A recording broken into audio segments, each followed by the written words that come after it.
Hello everyone. I hope आप लोगों ने अच्छे से स्टडी स्टार्ट कर दी होगी। इसके प्रीवियस की वीडियोस में क्वेश्चन नंबर 90 तक हम लोग डिस्कशन कर चुके हैं।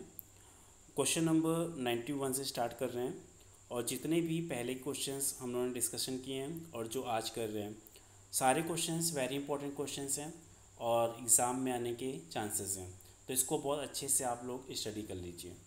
Question number 91। In the books of B Limited, a subsidiary company, the value of land and building in the beginning of the year is rupees 2 lakh. Holding company A Limited purchased the share in the beginning of the year and the valuation of his date was rupees 3 lakh.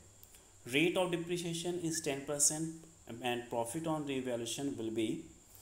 तो यहाँ पे देखिए beginning में जो value थी आपकी land building की 2 lakh rupees थी और उसी डेट में वैल्यू हो रही है 3 लाख रुपीज़। तो जो रिवैल्यूएशन का प्रॉफिट ट्रीट किया जाएगा वो प्रॉफिट ट्रीट किया जाएगा 1 लाख रुपीज़।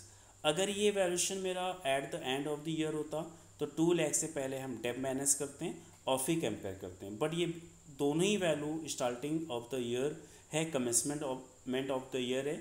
तो सिंपली आपको वैल्यू का डिफरेंस देखना है, 2 lakh 3 lakh, difference is the 1 lakh. This is the profit on revaluation. Question number 92. Holding company sold 1000 shares at the rate of 20 per share. Means holding company ने कितने के shares sold किए हैं? 1000 into 20. Overall value receive हो रही है 20,000.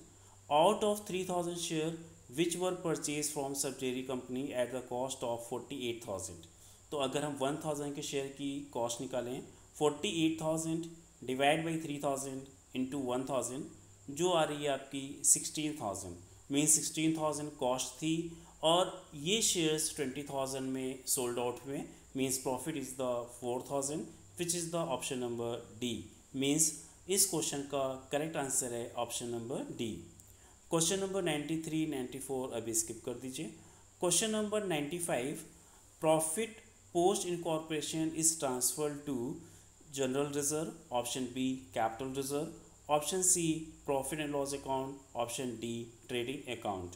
तो जो भी प्रॉफिट होता है पोस्ट इनकॉर्पोरेशन का, मीन्स अगर हमने किसी कंपनी को परचेज कर लिया और उसके बाद का जो प्रॉफिट होता है उसको ट्रांसफ़र किया जाता है प्रॉफिट एंड लॉस अकाउंट में। तो इस क्वेश्चन का करेक्ट आंसर है profit and loss account. Question number 96।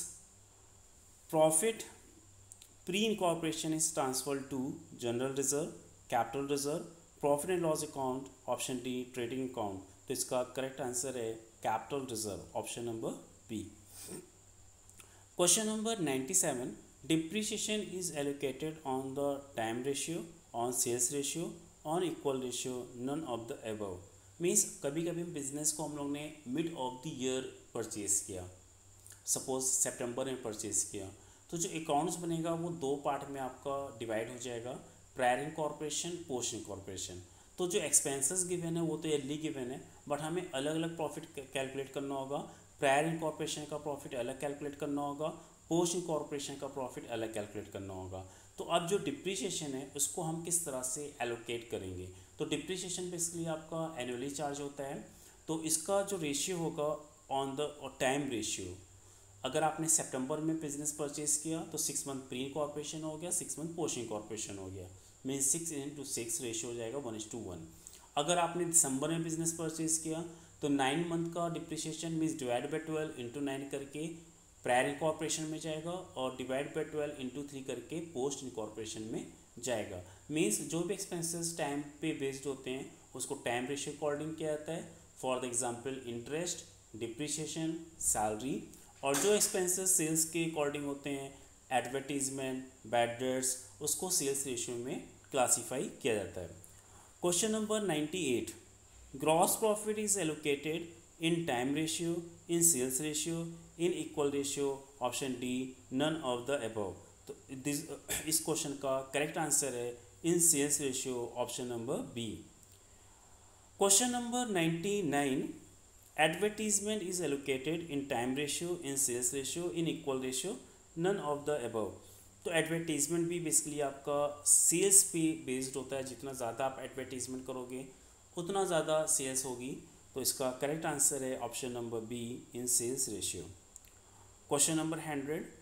Debenture holder get dividend ownership right according of to article of association and fixed interest. Debenture holder को interest मिलता है और company को प्रॉफिट हो या लॉस हो, क्योंकि ये एक तरह से लोन होता है जो कंपनी पब्लिक से लेती है, तो उसको इस पर इंटरेस्ट पे करना होता है। तो इस क्वेश्चन का करेक्ट आंसर है ऑप्शन नंबर डी। तो ये क्वेश्चंस के आंसर और क्वेश्चंस आपको अच्छे से क्लियर हो गए होंगे, और इसके पहले भी क्वेश्चंस हम लोग ने अच्छे खासे डिस्कस कर लिए हैं, उसको देख लीजिए। और इससे पहले के सब्जेक्टिव वाइज जो सब्जेक्ट से रिलेटेड हैं, चैप्टर वाइज, टॉपिक वाइज, वो वीडियो भी ऑलरेडी अपलोड कर चुके हैं। अब मल्टीपल चॉइस क्वेश्चन के अकॉर्डिंग पेपर होना है, तो इसी तरह से और आगे फर्दर वीडियो भी अपलोड कर देंगे, इसको आप देख लीजिए। और अगर चैनल को सब्सक्राइब नहीं किया है तो चैनल को सब्सक्राइब कर दीजिए, शेयर कर दीजिए। Okay bye, have a nice day.